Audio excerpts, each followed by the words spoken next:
Story time. Here's a story about my old roommates. Back in college, we briefly rented an 8-bedroom house. You know, for gatherings of sorts. But that's besides the point. The rent was cheap, and so was the house. Every time I came home from class, I wondered if the house would still be standing. Most of the time, the temperature was fine, but during the winter, the only warm room in the house was the common area. We had the unfortunate luck of living there during one of those winters where it would hit -30 every now and then, so that was cool. I think we paid over $100 each for gas during those months. So here's the story. It's finals week, and I finished, so I've already gone back home. But some of the roommates still had finals to take or were from the area, so were still around.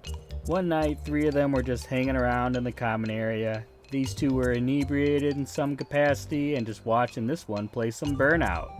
Well, they're having a grand old time when they hear a sudden thud. The most sober of the group stands up and looks around. The other 2 roommates are like, "What's up? Did you hear something?" He doesn't answer and just starts looking out windows all quiet like. Then at the front door, they all hear 3 rhythmic thuds. They all go to the front door, and one of them goes to open it. The door is really heavy, like somebody's pushing on the door.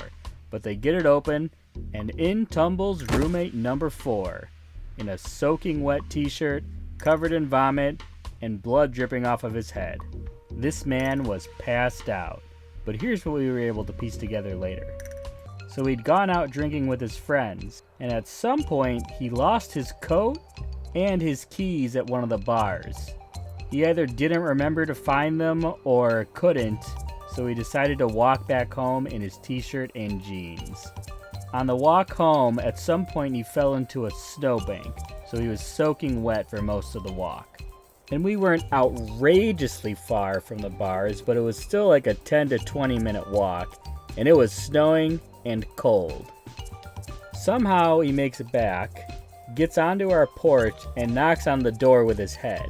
Nobody hears this knock, so he walks around the side of the house and knocks on the side door, which nobody also hears. He goes back to our porch and takes a nap on the couch for some undisclosed amount of time. And at some point he throws up on himself and the couch too. Lucky for him, something spurs him awake and he decides to give knocking a try again. So he uses his head to make some loud thuds on the door, and this is the one that the roommates hear. So the 3 heroes of the story take care of this man, get him some new clothes, and tuck him into bed. And he survives the night.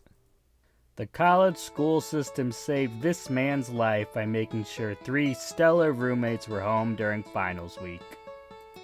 Anyway, the lesson here is don't lose your keys at the bar, and always keep an ear out for your drunk roommates stumbling home in the middle of winter. Hey, thanks for watching the video. I hope you enjoyed it. Make sure to like, comment, or subscribe if you did.